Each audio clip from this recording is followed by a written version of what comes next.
Wanna know how to convert a number to binary in Java? Well, no worries. In this video, I'm going to show you an easy step-by-step guide on how you can do it. It's super simple and under a minute, so let's get straight to it. Now, in this video, I have used a built-in Integer.toBinaryString method.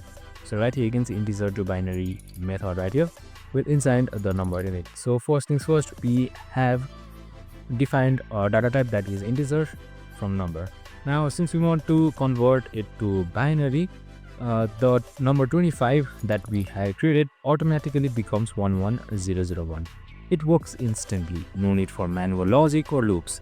We can also try 2 hex string method. So it goes something like 2 hex string with parenthesis right here, or 2 octal string that is something like this for hexadecimal and octals.